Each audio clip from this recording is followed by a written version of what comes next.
Oh, we are recording. Okay. Thanks for coming, everybody. My name is Keith Rowley. Welcome to session 2 of our new quiz training for Canvas. We have Morgan Olson here with us today. Hey, Morgan. Hello.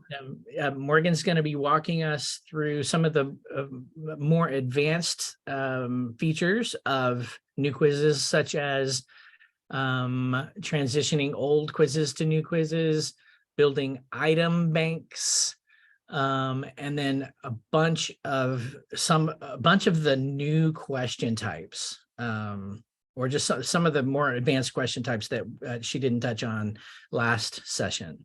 So without further ado, why don't we just hand it over to Morgan? All right, so let me just get my screen share going here. Perfect. Okay. So back to our new quizzes. I'm just going to head directly to the new quiz or the quizzes section. We talked last time about the fact that we can still use our older quizzes and our new quizzes, but what we didn't touch on, as Keith said, is how to transfer those older quizzes that we have to new quizzes. Fortunately, that particular process is quite easy. So as a reminder, if we are looking for a visual of the identification of a new quiz versus an old quiz, we're looking at those rocket ships. So a filled in rocket ship is our new quiz, an empty rocket ship are our old quizzes. So when we reach an old quiz that we want to transfer into being a new quiz, we can use some of those options that we find in a quiz just from, again, the new quizzes area. We can go ahead and migrate here. So when you select migrate, you're going to see, and I got to do a little bit of a scroll here, but you're going to see down at the bottom that it's going to take a bit, depending on how long the quiz is and how much stuff is in it. It can take a few minutes, so you just have to be patient with it. You should be able to leave this area and then come back later too when it's ready. But eventually, and mine's pretty short, your old quiz will now turn into a new quiz that gives you all of the same features we saw last week, where we could start here with some basic assignment details, and then we can go into that build section, and we have, there we go, our build LTI interface. Couple of things to know: after migration to a new quiz, multiple drop-down questions display as what they refer to as matching questions, and then question groups with manually created questions will migrate as item banks into new quizzes. So just something to keep in the back of your mind as you work. The next piece I wanted to go over is actually how those of us that use question banks, how we can turn those into the new quizzes item banks. So the nice thing about item banks, and part of why it's been renamed, is that with item banks, you are able to store more than just questions.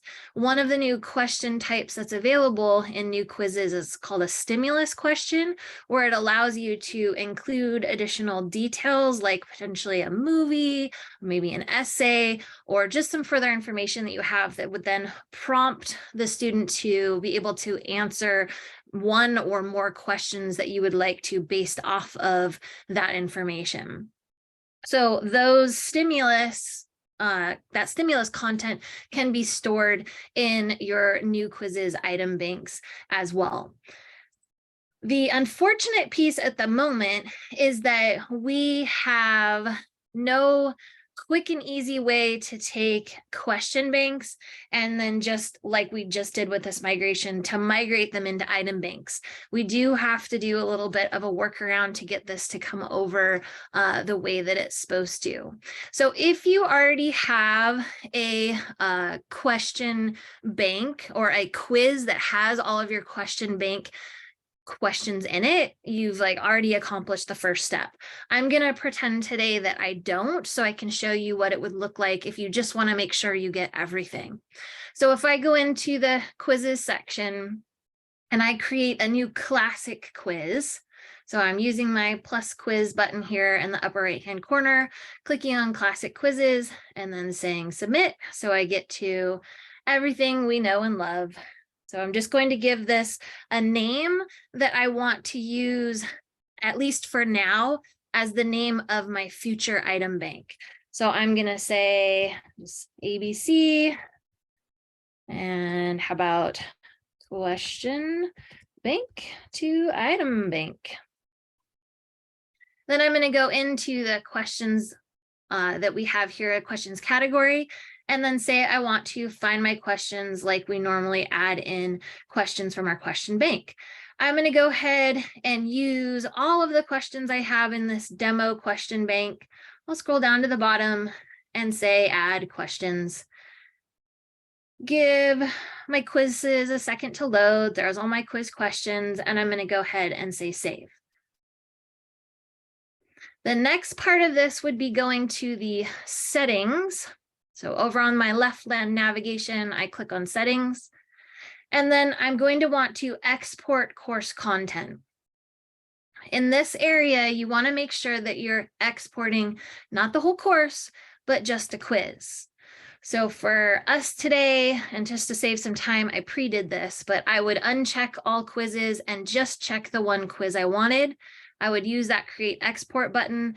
I would wait. Again, it can take a few minutes. It can take a little bit longer than that. So once again, you might want to just wait for that.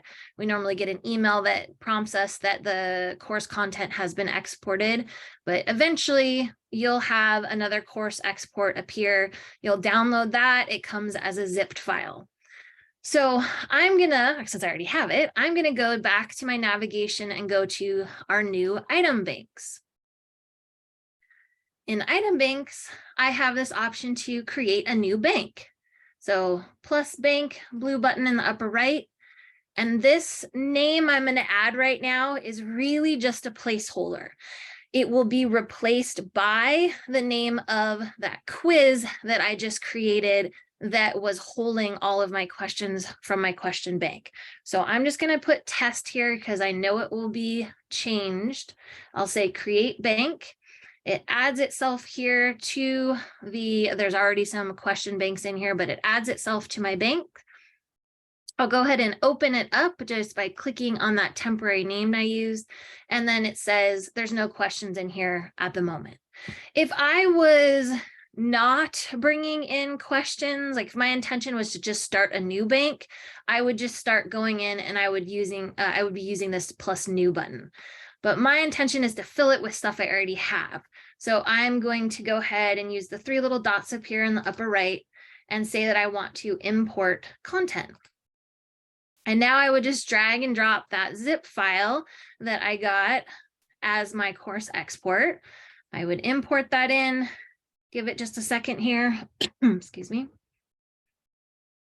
And eventually, with a little bit of patience, it should, hopefully. There it goes. Give me a has imported successfully. I'll say done. And there are all of those, what used to be question bank questions, now as an item bank. While they're in here, I can go in and edit them with the pencil. So I can make changes. I'm going to go ahead and hit cancel. I could take this question and I could copy or move it to a different question, an item bank that I have. When you're doing that, you can also choose to keep a copy in this bank so that you can move stuff around and keep yourself organized. And then finally, I could delete it out of the bank if I wanted to by just using the trash can. So I can add to this bank as well. Just like I was mentioning before, you can always use that plus new to go in and start adding new questions or stimulus or whatever you're going to want to hold on to. Once you have one of these question banks built, you kind of see the trail here, the breadcrumb trail to get back. So if I wanted to go back and see my other item banks, I could just click back here and I can get right back to them.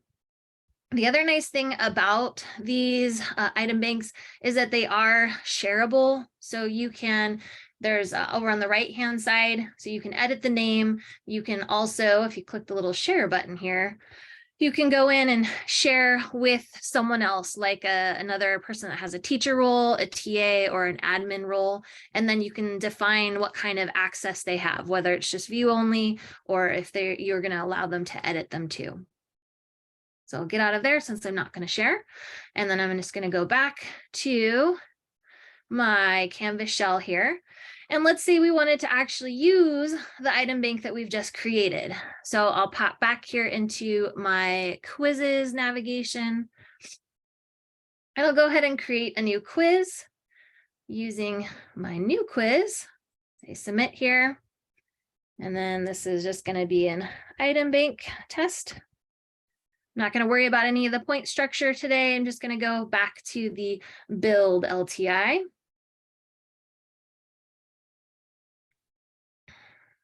And then now right directly in the build LTI, we can immediately go in and use our item bank. So it's right up here in the upper right. We give that a click.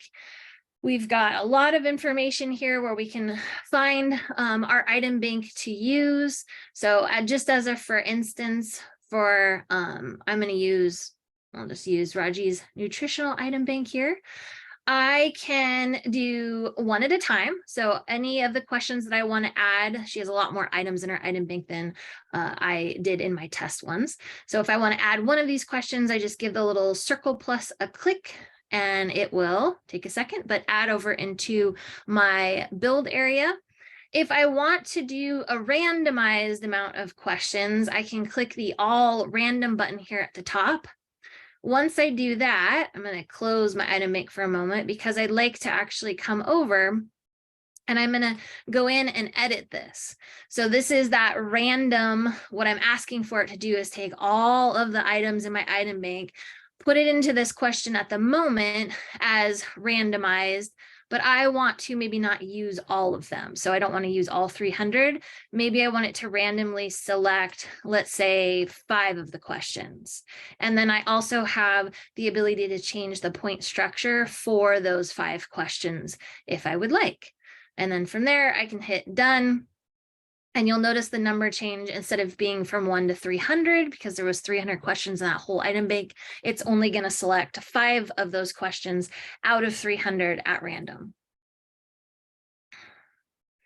And then I'll just really quick here, go over to the preview so you can see what that looks like. And it should load. I think new quizzes took a Friday off too. So there are the 5 random questions, 1, 2, 3, 4, 5, that were taken from those 300, and then the one that I added specifically from the item bank. All right, I'll go ahead and exit my preview here, and I'm going to return back to my course. And then I'm going to go into my modules because I have a few more things to show you when it comes to taking the other question types and building those out for your new quizzes. So I'm going to start here and pop over into, so again, I could modify all of those same things we talked about last week that are just basic, kind of setting up the structure of the quiz. I'm going to go into the build section again here in the lower right, so I can get into that build LTI. So for today's example, I have pre-set up all the questions to save some time. So we're just going to go over using the edit for each one of these question types. We're going to go over how they were built. So starting out first with a fill in the blank, because this one, I think for those that use it in classic quizzes, this one can be a little bit confusing at first. So I'm going to edit here. The biggest change is when you are now, as a really fast reminder here, question title is not published. So that is something the students won't see. So if you need to leave yourself a tip here, that would be a great place to put it. The question stem is where we actually leave the information that's going to show up to the students. So I have this question, the Apollo lunar module Eagle landed on, and I have 3 different words/numbers in here that are going to be prompted where the student has to make a selection. Those 3 places that I want to do this fill in the blank, we notate with these what are called ticks.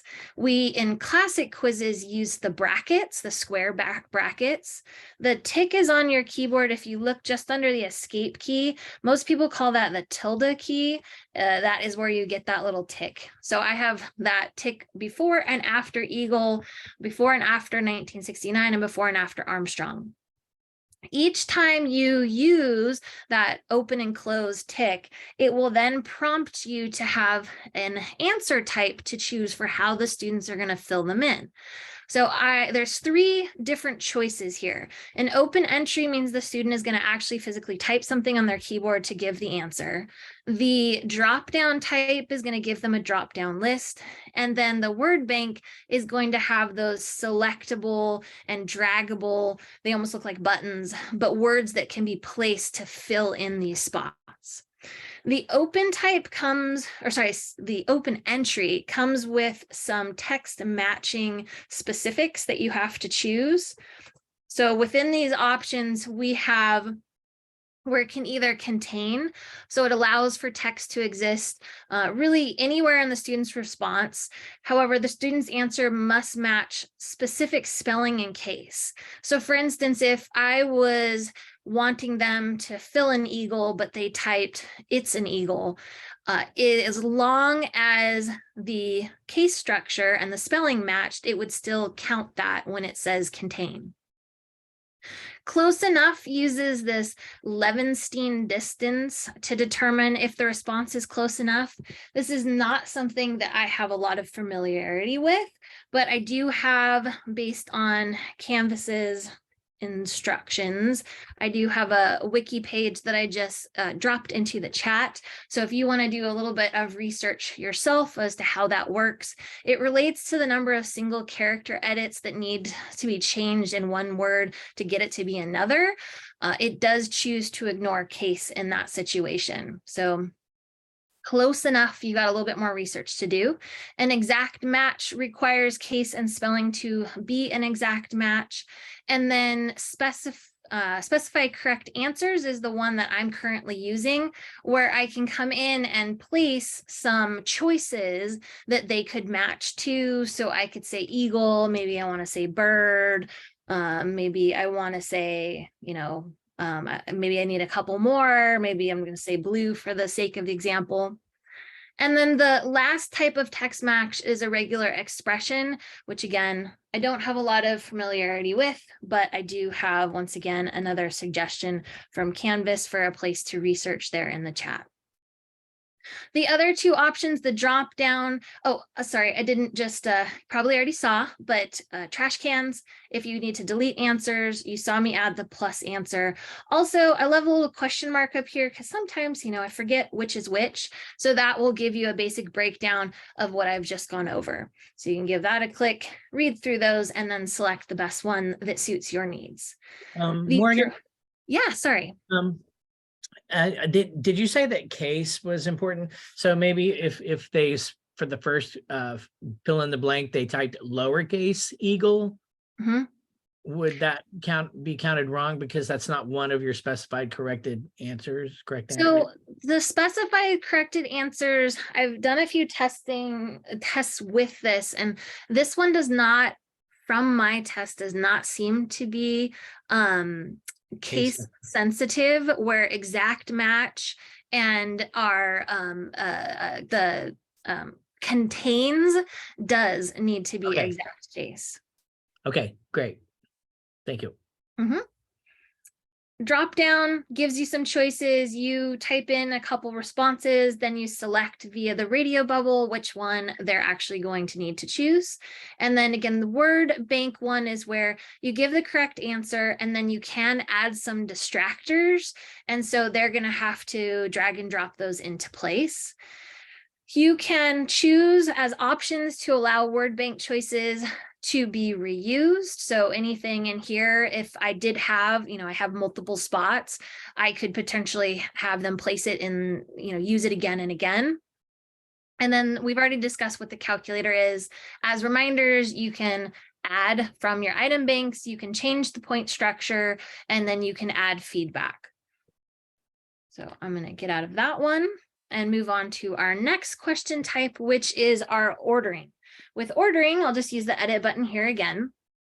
We're able to use our stem, give them the question, and then we're able to give them some the ordering that we want the answers to come in. So 1 through 4 for this, you can add more, you can sort the order yourself. So if you just had a list and then you wanted to go through and actually put them in the correct order, you can delete. So if you don't need as many options, what I do like is that you can also give a bit more information by providing next to the first response and last response, a little bit more instruction. So if you were trying to say, let's say you're having them put numbers from biggest to smallest, you could say something here like larger number first and smaller number last, or something like that for that extra prompt.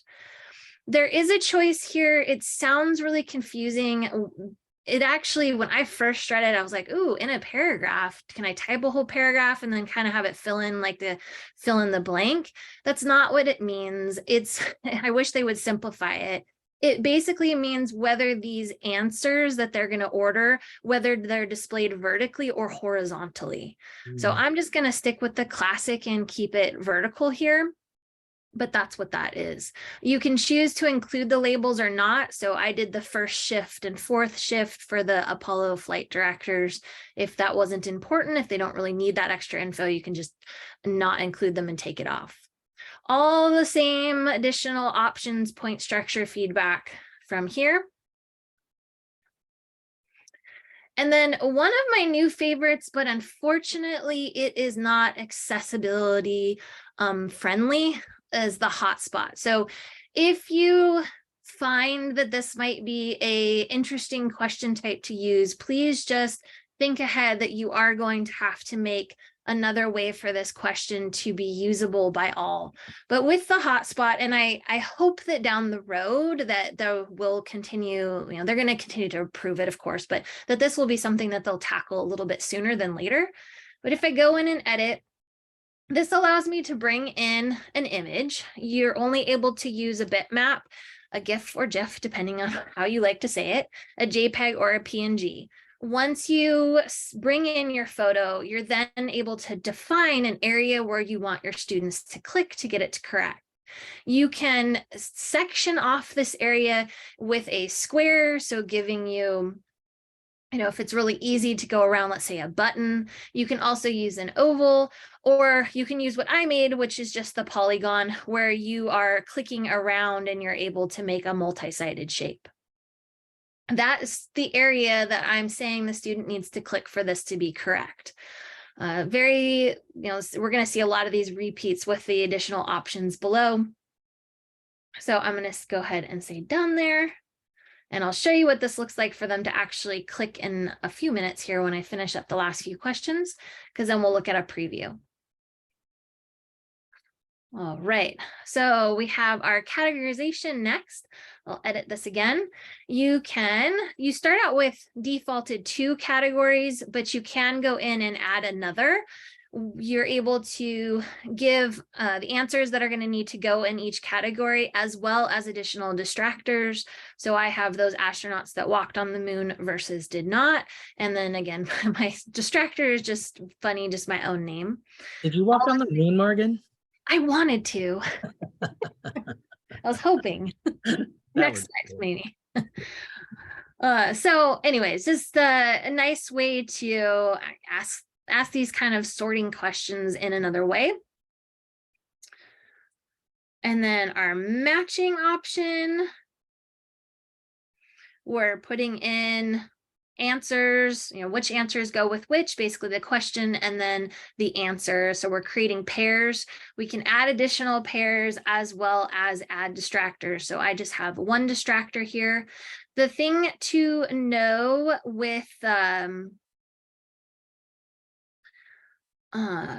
think that note is actually in the wrong spot. It is interesting. That is actually for the essay, I believe. There's when you do speed grader, you're not able to use annotation tools when they are submitting files. that you're supposed to come back. So I apologize. That note for some reason is in the wrong spot. That's my bad. The part that is kind of unusual, it's nice, but kind of unusual for these question types is we talked before in our last class that a couple of the question types do give you the option to do partial grading. So this is one of those where we're giving partial credit for their answers or saying, no, they have to do exact matching to get the full points. So that's another helpful one. So here is where that was supposed to be on the file upload. And actually, this is a good time here. When you have something like this, you have a mistake. We all make mistakes. I'm going to go ahead and take that part. So note doc viewer from there to there, and I'll just go ahead and cut that out.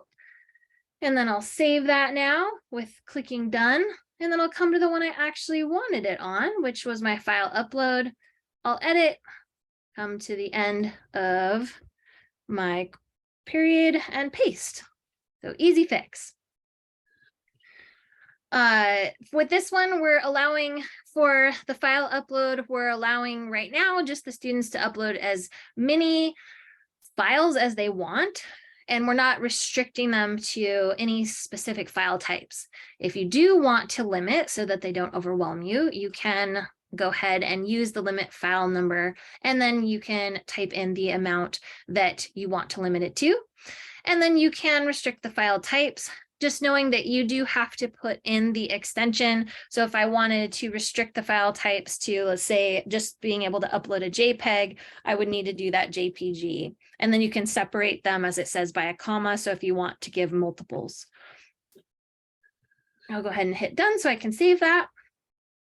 Now, like it says, if they were uploading a submission file that was some sort of, I don't know, let's say a Word document, there is that restriction that there's in the document viewer, there is the commenting and annotation tool are not available when you're grading that file in the speed grader. All right, we've only got 2 more left here. I'm going to edit my multiple answer. So we use our stem to write the question. We give as many answers as we like. There's the plus button down below, trash cans on the right, and then you check off the ones that are going to be correct. We can shuffle the choices. We can also give partial credit with a penalty or do exact match. So this is another one of the few that gives that partial credit option. And then the last one is probably my absolute favorite. I was talking a little bit about this before, but this is the stimulus. So when you're building a stimulus and all of these question types, as a reminder, we get to by clicking that plus button in the circle, which then says, what kind of content do you want to insert? So stimulus is down here at the bottom because it's not just a question type. It includes 2 areas, one where you use content and one where you get to choose questions that are attached to that content. So I have here on the left, I'm just going to click it so I can edit my stimulus where I can put in a title, some instructions, I can put in some content, of course, which is what I included. So I have some visuals, I have a lot of text here to read. Then I get to choose where it appears. We can do the setup where the question, it's the left-right scenario so that the questions are on the right, or you can do above and below, whatever you think works better for your students. And then this is not visible as it says to the students. And I really appreciated this too, because I know sometimes we use content that is not our own to like from a resource, maybe a book for our class. And it's kind of nice to remind yourself, especially if you use it only, maybe the class only runs really sporadically, to remind you where you got it so that if you do need to go back and make updates, that you've got that info right there. You can add from an item bank as well. As I said, during the item bank demonstration, you are able to save stimulus content. And then for me, because I did choose questions on the right now, I can go in and add questions. So I chose to add 2 for the stimulus, one where they are doing just that classic true false like we went over before. I have all the same editing options as we saw in our last demo. And then I also chose to do an essay, which we also previously talked about. So that allows me to now show you with all of these questions what this, oh, sorry, I need to hit done to save that. I apologize for the long scroll there. Let me go back to the top and show you what it actually looks like. So I did set this up so it would be one question at a time. So we'll just kind of do a little play here. So Eagle, and then I've got my drop down. And then for this one, I can go ahead and add in. And then I'll say, and oh, actually, before I do that, I want to show you one thing. So drop down here, but also if they click on the fill in the blank where they're supposed to drag and drop, it is also a drop down just to try to make it a little bit easier for accessibility. Nice. Don't forget that pin option. Encourage your students as they go through their tests, if they need to come back, to pin the question so that they remember. We'll hit next. So doing that ordering. Okay, next. So this is where we are asking them to click. So we know that we want them to click on the left, but if they happen to click somewhere else, it drops that little pin. Now they can keep clicking. So if there was a lot of little detail things, eventually they might get it right, hopefully. But anywho, each time they click, it's going to drop the pin in a new spot. Yeah, and they can't tell which one is right until after they've submitted the quiz, right? Exactly. So next again, so this one is that drag and drop where I also can click to do a drop down. So if that's easier for your students, or I can come and do my drag and drop. Cool. For you. Morgan, you did walk on the moon. I knew it. Just for today. So we'll say Neil Armstrong here is a video game instructor and a couple others. So there's where I'm letting it repeat as well. Okay, and then this would be a drag and drop situation. So I'll just drag a file I have on my desktop here.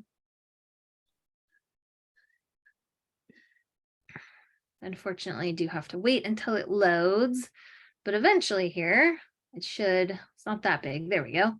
And next, and then they're able to select. So let's say Donald Duck and Pluto. And then here's where we've got the, again, because now I did have the one question at a time. So even though there's multiple questions with the stimulus, they're not going to see the additional questions. So I'm going to say true. And then when I hit next, the stimulus shows again. So they don't lose that content. It just doesn't overwhelm them with like 20 questions all based off the same stimulus when you do that one at a time. So then they would write their essay. So I have a question here about the stimulus. You said that the stimulus kind of part, the content, the picture, the paragraphs over there is saved in an item bank, right? It could be. It could be. Okay, it can be, and I guess when you do that, are those questions, is each one of them like kind of like this maybe, where each one of the questions that's attached to that stimulus content is a separate question in the bank, or? Yes, they don't have the same connection anymore. Great question, because they don't have the same connection anymore when they're in the item bank. They kind of live as two separate pieces. So that would allow me to, maybe I have 20 questions that could relate to this stimulus. I could bring in the stimulus and then start choosing maybe 5 of those 20 questions. But Canvas does not understand that those two actually relate. It just knows it's all in the same item bank. Okay, cool. And that's probably because if you do sort of a random pull 5 random questions from these 25 in the bank, that it would just pull, if it pulled 2 or 3 from the stimulus question, it would just pull them in as separate questions instead of a one stimulus question plus 3, with 3 questions attached to that one stimulus. Yes. Yes. Yeah. Okay. Yep. Thank you. So I did say this last week, but just as a reminder again, I can submit this. I'm not a test student, but I am in preview mode for the new quizzes LTI. So it is like you're being the test student here. If I don't want those answers to save and I don't want to see what that looks like, I would just use the exit preview in the lower right. But I'm going to actually go ahead and submit because answer. Did I not answer one of them? Question 1. Let's see. I thought I answered all of them.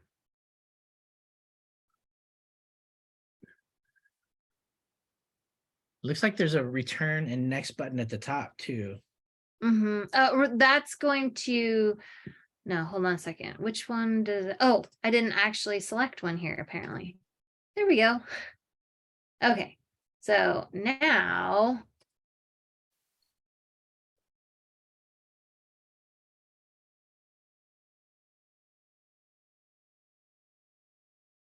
there it goes. What I wanted to show you was this one. So this is when you come back to grade this, it still shows you the area where they should have clicked. And then if they didn't get that right, it shows you where they actually clicked. Nice. And then a lot of the same kind of stuff. Again, we could have had feedback on these too, but it shows me that I didn't get the order correct and things like that. And then it will prompt you as well when you have grading requirements, like there's 2 questions that require basically manual or hand grading. Okay, so I'll go back and exit out of the preview now. And I'd like to finish off our demonstration by showing you an example of what a report looks like. But are there any questions I should be aware of before I leave this quiz with all the questions? I don't think so. Okay, perfect. So I'm going to go ahead and return back to my Canvas course. And then I have a demo quiz that I had 2 wonderful other e-learning team members take. I purposefully did ask them to answer some of the questions incorrectly so I could show you what that looks like.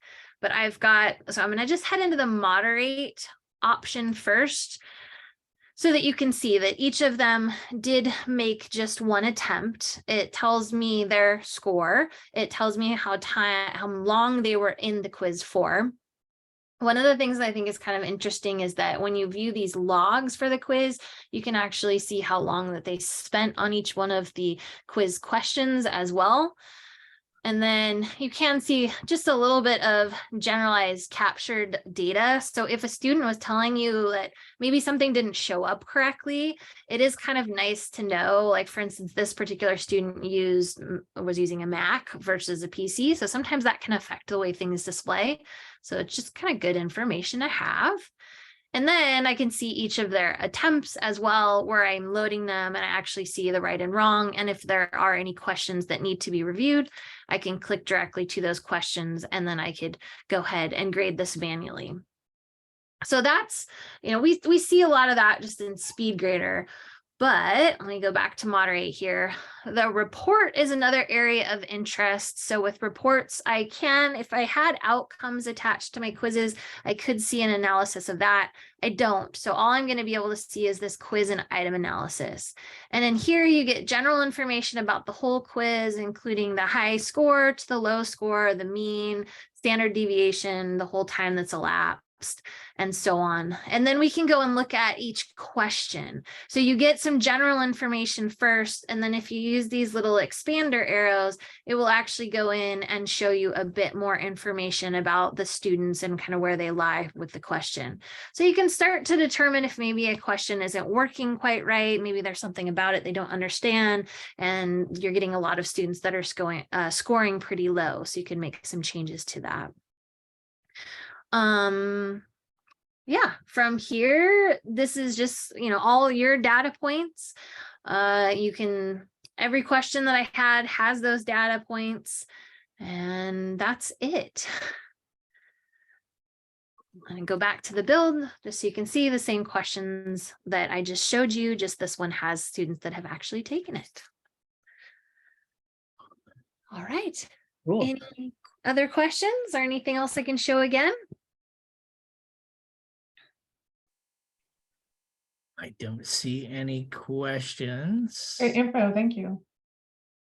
You're very welcome. Morgan. Thanks for coming. Yeah, that was a good walkthrough. Thank you. Appreciate it. I like to see that how you imported it into the item bank, right? So that was great. Early on, that's great. Is that what it's called? Item bank?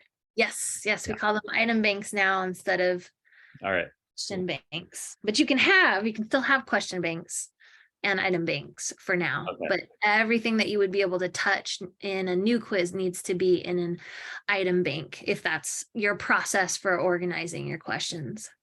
Okay, got it. Thanks. Cool. Well, then in that case, then why don't we give a round of applause to Morgan for presenting. Yay, Morgan. Yeah, and Keith. Thank you, Keith, for being here. Welcome. Thank you for coming. Good stuff. We are recording, and these hopefully both should be up soon. But tell others, because we are going to repeat them one more time in June. All right. Yeah, we'll skip next Friday, and then we'll do 2 more sessions the next 2 Fridays. Cool. Yes. All right. Thank you. Appreciate it. Thanks, guys.